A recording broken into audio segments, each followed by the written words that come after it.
Bismillahirrahmanirrahim. Elhamdülillah. Vessalatu vesselamu ala nebiyye ba'da. Esselamu aleyküm muhterem cemaat-ı Müslümin. Hazreti Müftü, Hazretleri, diğer bu mihvallarımız, kadamlarınızga ajr hasanatlar olsun. Biz bu masjid ta'mirlash, ochilish marosimida hozir bo'lib turganimiz uchun Alloh taolaga beadad hamd sanolar aytamiz. Müftü Hazretimiz güzel chiroyli qilib aytib o'tdilar. Zamonlar o'tdi-ku, keksalarimiz biladilar. Odamlar uylarida namoz o'qishdan qo'rqib, hatto bolalaridan yashirib namoz o'qigan davrlar o'tgan. Bolalar chiqsa, tashqarida otam namoz o'qiyapti, onam namoz o'qiyapti desa, o'shalarni to'g'ri olib ketaveradigan zamonlar o'tgan. Alhamdulillah bu zamonlarga yetdik. Masjidlar obod bo'lyapti.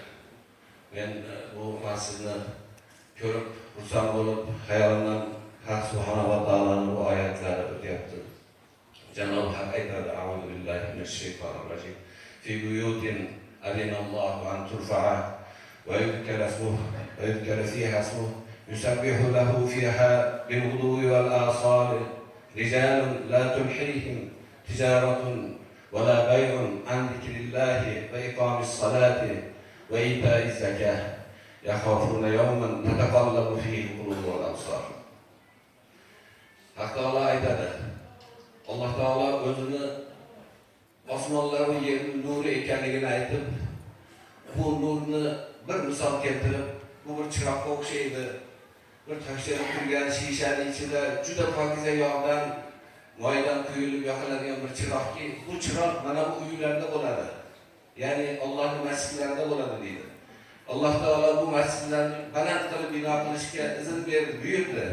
Va bu yerda o'zini zikri, Allohning zikri bo'lishiga buyurdi. Bu joylarda, masjidlarda ertayu kech Alloh taolaning paklab tasbih aytib ibodat qiladi kimlar? Erkaklar deydi. Rijal bir erkaklarki ularni oldi sotdilari, savdolari, dunyolari Allohning zikridan to'sib qo'ymagan. Namozni vaqtida o'qishdan, boylar zakotni berishdan to'sib qo'ymagan ular qiyomat kunidan qo'rqadilar.